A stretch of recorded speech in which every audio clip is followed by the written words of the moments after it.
I did watch something though that was.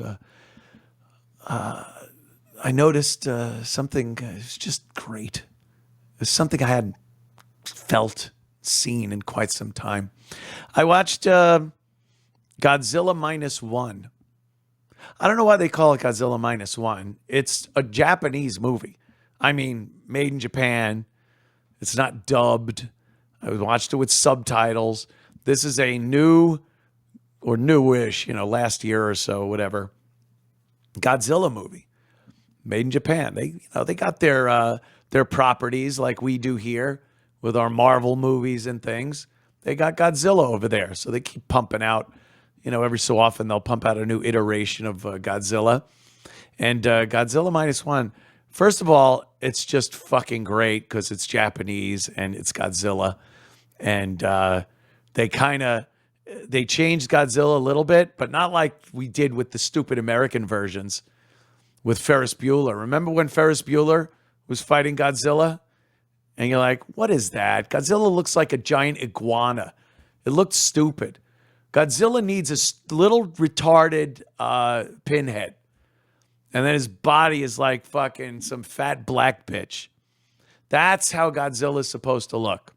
Little head, big body, big feet and legs, kind of little arms. He's supposed to be some kind of a fucked up giant version of a T-Rex or something.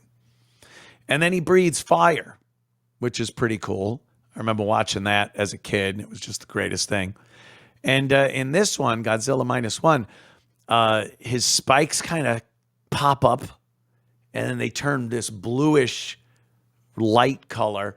And then he fucking spits out, he takes a big breath first, and then he spits out this fucking blue beam that explodes into literally a nuclear explosion, like an A-bomb goes off.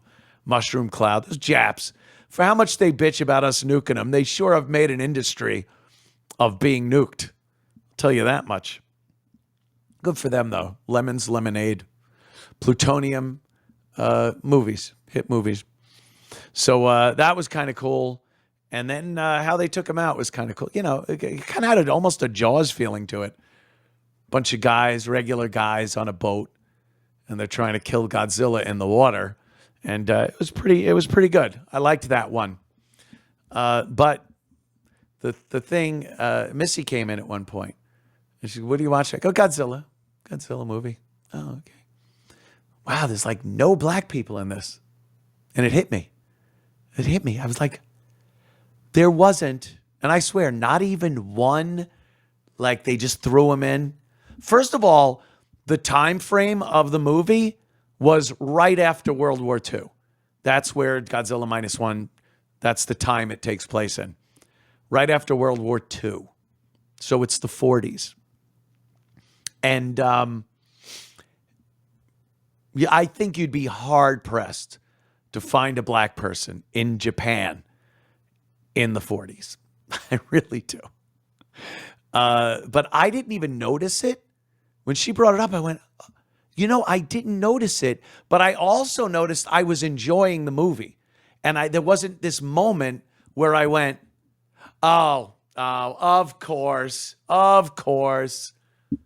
Like the Japanese scientist trying to figure out how to get rid of Godzilla. He didn't have to consult with a young hip hop artist to try to figure out how to take the beast down. So it was, and I hadn't noticed until she said something, and then I noticed that I wasn't annoyed. There was no part in the movie where I went, oh, really? We're going to do this? Everyone was Japanese. That was it. A bunch of Japanese people. There's something to be said for that. Because those aren't my people, the Japs. They're not my people. But I was able to watch and appreciate that they didn't shoehorn in other races of people to be politically correct in this movie. Everyone was a Jap. So hats off, Japan. And that was last year, or maybe 2 years ago at most.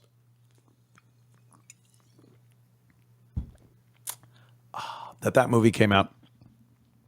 So, salute Japan. I would love to see an American-made movie where it's just white people. Because, and not like they're you shoehorn white people into white people situation. It's just a movie that it just makes sense that they'd all be white. It's a time period piece, or it's just a time and place where the people there would just be white people. But every movie, they got to fucking shoehorn in some brilliant, by the way, black person. Or, even if it's a judge in a courtroom, it's got to be the fat, sassy black woman. All that nonsense. Let's be like the Japs and just put out movies with one group of people in the entire movie. Bunch of Japs and a big fucking fire-breathing monster. That's what maybe that represented the black person just stomping all over Tokyo and ruining everything, destroying everything in its path. Oh my goodness.